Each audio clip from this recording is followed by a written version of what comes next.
Today on Tidal Wave, Google showcases a feature that calls places for you. Truck blocking critics is now illegal, and Microsoft announces a revamped service hub.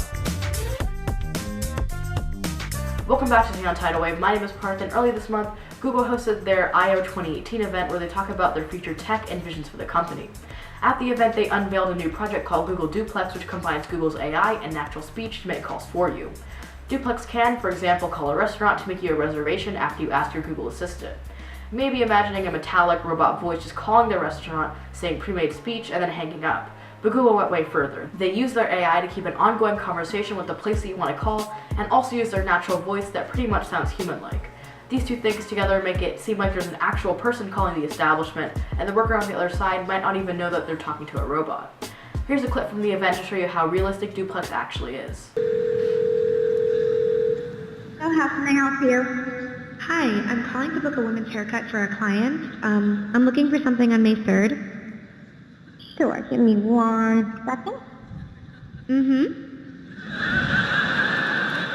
As you can see, Duplex even adds in human speech quirks, like saying in the middle of sentences. But sometimes conversations become too complex, and the AI cannot handle it. So in that case, Duplex will turn over the call to a human operator. However, Google hopes that the AI eventually becomes so intelligent, it can be fully autonomous with no human operator needed. This obviously brings up many ethical points, like does the person on the other side of the call deserve to know that they're talking to a robot? Or is it wrong to have a robot emulate natural human voice? But for now, we get to marvel in the amazing technology Google is developing. If AI is already this sophisticated, who knows what it'll be able to do in the future? So everyone knows that our president has a weird obsession with Twitter, and often when people don't agree with him on the platform, he blocks them. Everyone's seen the infamous screenshot saying, "You are blocked from following @RealDonaldTrump and viewing @RealDonaldTrump's tweets." But in a lawsuit brought against Trump about this issue, saying that blocking citizens violates the First Amendment, a judge has ruled that a public official blocking a Twitter user is now unconstitutional. The judge said that Twitter is an interactive space and public forum, and the president blocking users of this public forum is unconstitutional. They also ruled that Trump must unblock all users that have been blocked in the past.